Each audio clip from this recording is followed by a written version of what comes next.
Assalamualaikum warahmatullahi wabarakatuh. Apa kabar sobat-sobat semuanya? Semoga kita dalam keadaan sehat jasmani dan rohani, tidak kekurangan satu apapun. Oke, mari kita lanjutkan saja ceritanya. Bab 81, 200 juta untuk berhenti. Direktur Maryam, apa pendapat Anda tentang tangan saya? Henry mengangkat tangannya dan meletakkannya di depan matanya, seolah-olah dia sedang melihatnya dengan cermat. Kukunya dipotong rapi, jari-jarinya panjang dan ramping, serta kulitnya cerah dan sempurna. Maryam mengangguk memuji. Direktur Maryam benar-benar cerdas. Lalu lihat tangan kananku dan lihat apakah ada yang istimewa darinya, kata Henry dan menyerahkan tangan kanannya kepada Maryam. Maryam merasa penasaran sejenak, jadi dia benar-benar menundukkan kepalanya untuk melihat. Setelah lama mencari, dia tidak menemukan apapun.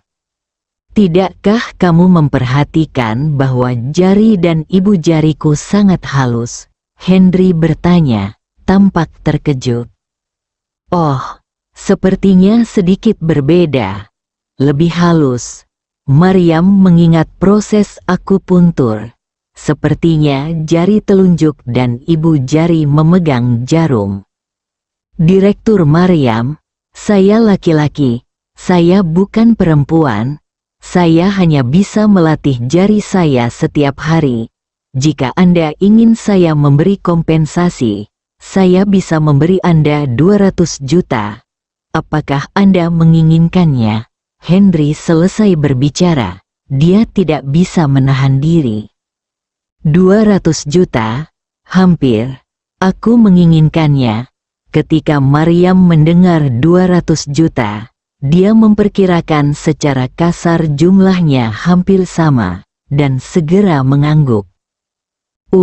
Nona Maryam, bagaimana Anda bisa menjadi gangster seperti itu?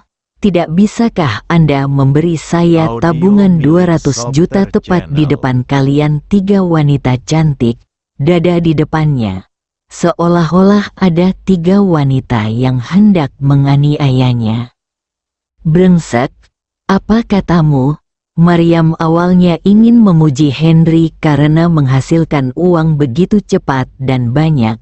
Ketika dia mendengar apa yang dia katakan, dia segera mengerti apa yang dia maksud dan menjadi marah.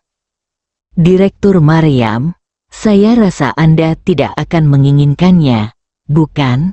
Wajah Henry tiba-tiba memerah. Pergi. Aku tidak menginginkannya. Maryam hampir menjadi gila. Dia bahkan lebih vulgar daripada saat dia berdiri di depannya dengan mengenakan pakaian dalam seksi. Manajer Lenny, Anda pasti menginginkannya, bukan? Henry tertawa diam-diam di dalam hatinya. Aku ingin adikmu. Lenny juga mengerti maksudnya saat ini dan membuka mulutnya untuk mengutuk. Hei, jangan lupakan. Tidak ada yang menginginkan 200 juta itu. Rani, apakah kamu menginginkannya? Henry memandang Rani dan mengedipkan mata padanya. Rani juga tahu apa yang dimaksud Henry. Tetapi setelah melihat sikapnya dan memikirkan 190 juta yang diambil Zhao Aqiang, dia mengerti bahwa dia pasti punya tujuan. Tersipu malu, dia berkata, aku menginginkannya. Rani, kamu baik sekali. Ayo pergi sekarang. Setelah Henry selesai berbicara, dia melompat, melingkarkan lengannya di pinggang Rani dan berjalan keluar. Pada saat ini, Maryam tiba-tiba mengerti bahwa apa yang disebut 200 juta Henry sebenarnya membingungkan konsep tersebut, dan mulai menyesalinya. Henry, berhenti di sini. Sampai jumpa, aku akan menghabiskan 200 juta milikku. Setelah mengatakan itu, dia lari tanpa menoleh ke belakang. Leni tercengang, dan Maryam menjadi gila. Henry dan Rani keluar dari Royal Hotel. Rani dengan cepat melepaskan diri dari pelukannya dan berkata dengan marah, "Kamu bertindak terlalu jauh. Kamu benar-benar menganggapku seperti itu." "Hal macam apa?" Henry berpura-pura tidak bersalah dan berkata. Menjijikkan, Rani mengangkat tangannya untuk memukulnya, tetapi Henry mengulurkan tangannya untuk memegangnya, memeluknya, dan menghentikan mobil untuk kembali ke Flamme Rose Bar. Maryam, yang mengejar dari belakang, dapat melihat dengan jelas dan terus mengemudi di belakang. Dia ingin melihat apakah Henry benar-benar berselingkuh dengan Rani. Setelah Leni keluar, dia selalu merasa Maryam bertingkah aneh malam ini. Dia sepertinya tidak terlalu marah pada Henry karena mengacaukan resepsi dia mengikuti mobil Maryam kembali. Alhasil, pemandangan magis pun muncul di jalan raya. Taksi Jetta dibuntuti oleh Ferrari, dan Ferrari dibuntuti oleh Maserati. Ketiga mobil tersebut menjaga jarak agar tidak bisa saling bertemu, namun tidak kalah pandangan satu sama lain. Henry ada di dalam mobil, menggendong Rani. Rani enggan untuk pergi sampai dia turun dari taksi. Tetapi Henry tidak turun dari taksi. Malah dia langsung bergegas ke perusahaan dan turun dari bus 2 blok jauhnya dari perusahaan. Berdiri di tempat dia bisa melihat gerbang perusahaan, dia diam-diam mengamati dan melihat Sudirman dan Wang Erlang bekerja dengan rajin di sana. Saya sangat senang karena kedua orang ini adalah orang-orang berbakat. Alasan mengapa saya datang ke sini bukan karena saya curiga, tetapi karena saya ingin memastikan visi saya. Saya juga memukuli orang-orang dari perusahaan keamanan King Yun dan Heziwa hari ini, dan saya takut akan balas dendam mereka. Maryam melihat Rani memasuki Flamme Bar, mengingat di mana dia berada, dan mengikutinya ke sini. Ketika dia melihat Henry mengamati dua penjaga keamanan baru di pintu, matanya menjadi basah. Leni yang mengikuti di belakang melihat dua orang itu sedang mengamati urusan perusahaan, memutar mobilnya dan pergi. Dang dang dang, ketika Maryam sedang berpikir liar, Henry tiba-tiba berdiri di luar dan mengangkat tangannya untuk mengetuk kaca jendela, mengisyaratkan untuk membuka pintu. Dia segera membuka pintu mobil, dan Henry membuka pintu dan duduk. Dia berkata sambil tersenyum, "Istri saya sangat baik. Dia datang menjemput saya sangat terlambat." Maryam merasa pelacakannya sangat rahasia. Tapi Henry sudah menemukannya di dalam taksi. Saya mendapatkan mobilnya dan melihatnya diparkir di sini, jadi saya langsung datang. "Bawakan uangnya." Maryam mengulurkan tangannya langsung ke Henry. "Saya tidak ingin uang, tapi saya ingin lebih dari 200 juta. Setelah Henry selesai berbicara, dia mengulurkan tangan dan memegang tangan Maryam sangat ketakutan sehingga dia segera menarik tangannya kembali. Nakal, Maryam merasa bingung, dikutuk, menyalakan mobil dan pergi. Henry menyandarkan kepalanya di sandaran kursi dengan senyum bangga di wajahnya. "Katakan padaku, apa tujuanmu berpura-pura menjadi orang buta untuk menghasilkan uang malam ini?" Maryam mau tidak mau bertanya ketika dia melihat Henry sepertinya bertingkah seolah tidak terjadi apa-apa. "Orang buta? Di mana orang buta itu?" Henry tertegun, tapi dia langsung berpura-pura tidak tahu, berusaha untuk tidak mengakuinya. Brengsek, kamu masih berbohong sekarang. Setelah Maryam mengganti persneling dengan tangan kanannya, dia mengulurkan tangan dan mencubit Henry. Jepitannya sangat keras, dan Henry juga menjerit, tetapi setelah mencubit, ada sesuatu yang terasa tidak beres. Pikiran Maryam menjadi kosong dan dia segera menarik tangannya kembali, wajahnya langsung berubah seperti apel merah. Henry menjerit, kepalanya dipenuhi keringat kesakitan, tubuhnya membungkuk seperti udang, dan matanya menatap Maryam penuh ketakutan dan ketidakpercayaan. Wajah Maryam hampir menetes. Dia hanya mencubitnya dengan santai. Dia tidak menyangka itu akan menjadi suatu kebetulan. Dia segera meletakkan mobilnya di pinggir jalan, berbalik dan bertanya dengan prihatin, "Apakah kamu perlu periksa ke dokter?" Henry hampir muncrat darah karena depresi. Bukankah merupakan penghinaan bagi diri saya sendiri jika menyebutkan menemui dokter di hadapan dokter ajaib seperti saya? Tidak, hanya saja 200 juta dolarnya hilang, Henry berkata tanpa daya. Ketika Maryam melihat pemandangan ini, dia hampir merangkak ke celah tanah. Bab 82. Percayalah bahwa saya tidak akan salah. Henry benar-benar sedih di hatinya. Sore ini, godaan Maryam terhadap pakaian dalam, wanita-wanita yang menjilat minyak di malam hari, dan inisiatif Rani untuk melemparkan dirinya ke dalam pelukannya membuatnya begitu terangsang hingga dia sudah berada di ambang. Dia ingin pulang dan mandi air dingin untuk menenangkan nafsunya. Namun tanpa diduga, Maryam secara tidak sengaja mencubitnya di posisi yang salah, menyebabkan dia berada dalam keadaan malu.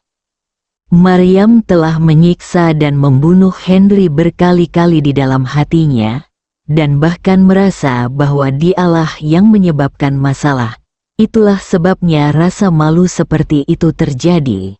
Namun, dia benar-benar tidak bisa menganggap ini serius. Karena bagaimanapun juga, kesalahannya sendirilah yang menyebabkannya. Sejenak mobil tenggelam dalam ambiguitas aroma seafood.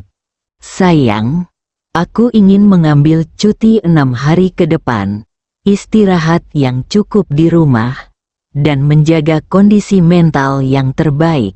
Setelah menderita kerugian, 200 juta hilang, kita tidak bisa makan apa-apa, kita harus mencari beberapa manfaat untuk kembali. Henry memandang Maryam dan mengatakan pikirannya sendiri.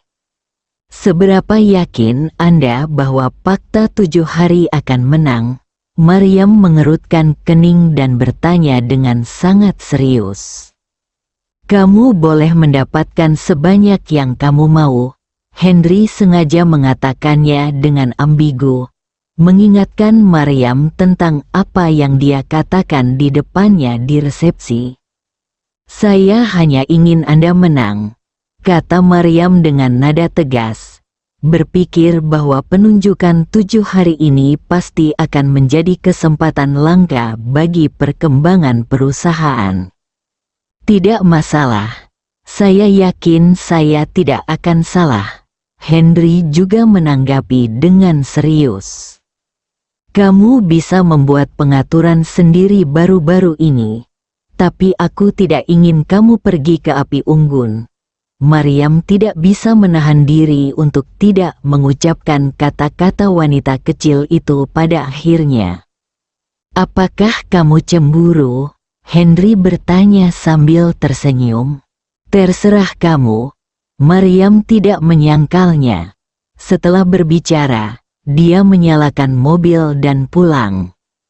Henry tidak menggodanya lagi. Dia bahkan pulang, mandi dan pergi tidur. Selama 6 hari berikutnya, Henry menjalani kehidupan yang menyendiri setiap hari.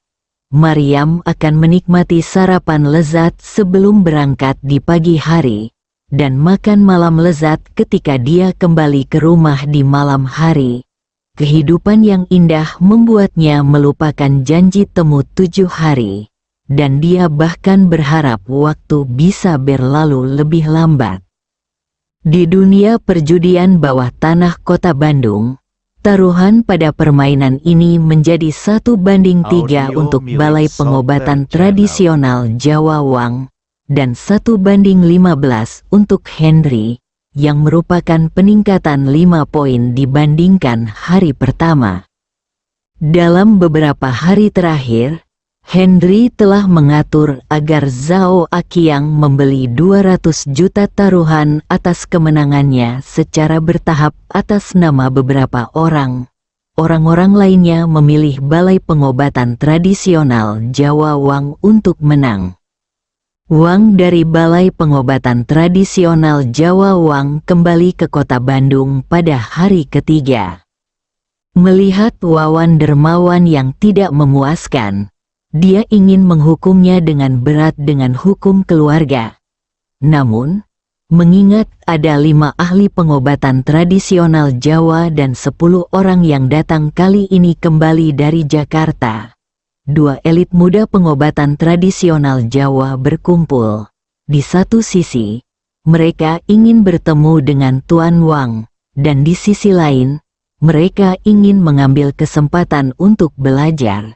Jadi mereka menahan diri untuk tidak dihukum. Dunia online semakin menggila. 2 kalimat Henry, "Saya pembohong, saya bukan dokter," telah menjadi mantra dan topik pembicaraan semua orang setelah makan malam. Adapun reporter Guan Bitong, dia menjadi orang yang tidak beruntung dan menjadi tikus jalanan yang diteriaki semua orang. Pada awalnya, untuk memenuhi permintaan remunerasi pengobatan Henry, dia mulai memeras Henry, yang disetujui dengan suara bulat oleh semua orang.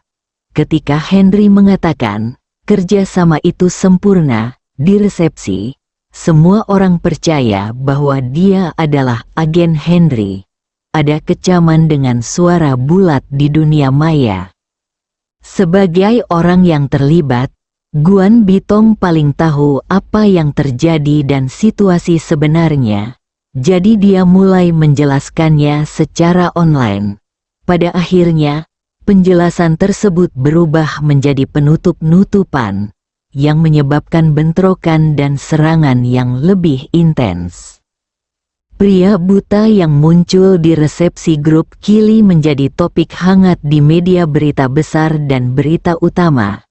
Namun, semua orang terkejut saat mengetahui bahwa pria buta itu tidak pernah muncul lagi sejak saat itu, dan bahkan bagaimana dia dan gadis itu pergi tidak ada yang mengetahuinya, dan dia menjadi misteri untuk sementara waktu, tetapi dia menjadi dokter ajaib yang nyata di mata semua orang di resepsi hari itu, dan menjadi orang yang diimpikan banyak orang untuk ditemui. Akhirnya di hari kompetisi, Henry bangun seperti biasa untuk menyiapkan sarapan untuk Maryam. Ia sudah terbiasa hidup seperti ini selama 6 hari berturut-turut untuk seseorang yang terbiasa mengandalkan dirinya sendiri untuk makan 3 kali sehari pegunungan sejak kecil. Semua ini keterlaluan.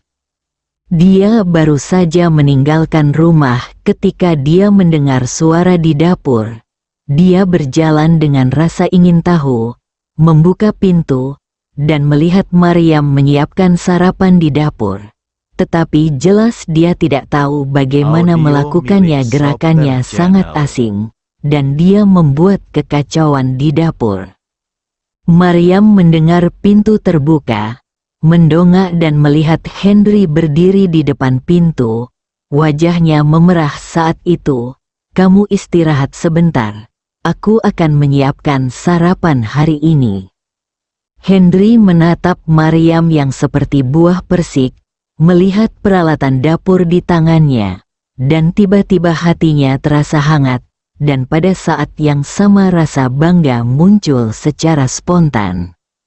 Meskipun kami hanya bertemu dengannya secara kebetulan dan berkumpul karena berbagai alasan, melihatnya sebagai seorang gadis yang mendukung sebuah perusahaan membuatku merasa lebih peduli, terutama ketika aku memikirkan bagaimana dia diracuni ketika kami pertama kali bertemu, yang selanjutnya menunjukkan bahwa dia dikelilingi oleh bahaya saat ini. Sejak mereka bertemu, dia terus-menerus berkonflik dengan perusahaan keamanan King Yun dan Wang Guoqing serta putranya, yang telah menyebabkan banyak masalah baginya. Tetapi hal itu juga banyak membantunya secara tidak sengaja. Janji temu 7 hari ini mungkin sederhana satu untuknya. Itu hanya formalitas. Tetapi bagi dia dan perusahaannya, itu bukan hanya kehormatan, tetapi juga hidup dan mati. Jadi dia menanggung tekanan yang semakin besar. Oke, kamu keluar dulu dan tunggu aku di meja makan sebentar lagi. Maryam melihat Henry terganggu dan memblokir pintu, dan berkata dengan lembut.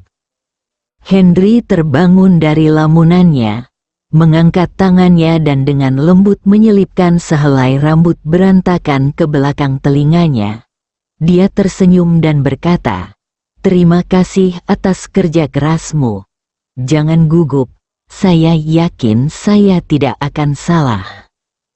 Mungkin karena dia sudah terbiasa dengan tingkah laku nakal Henry, dia tiba-tiba menjadi begitu lembut, yang membuat Maryam sedikit kewalahan dan bahkan dipenuhi dengan rasa manis di hatinya. Henry tersenyum, menutup pintu, dan mundur. Saat dia berbalik, dia tiba-tiba menyadari bahwa dia jatuh cinta dengan kehidupan seperti ini, jatuh cinta dengan tunangan palsu ini, dan bahkan terbiasa dengan peran tunangan palsu ini. Sekarang setelah Anda menyukainya dan beradaptasi dengannya, sebagai seorang pria, Anda harus bergerak maju dengan berani, menembus duri, dan mengangkat langit untuk wanita yang Anda cintai. Sarapan adalah sarapan paling tidak enak yang pernah dimakan Henry sejak dia masih kecil. Nasinya mentah, sayurannya kurang matang, sangat asin, hambar dan tidak berasa, dan terlalu manis untuk dimakan sarapan paling enak dalam ingatannya. Maryam ingin membuangnya beberapa kali, tetapi Henry menghentikannya.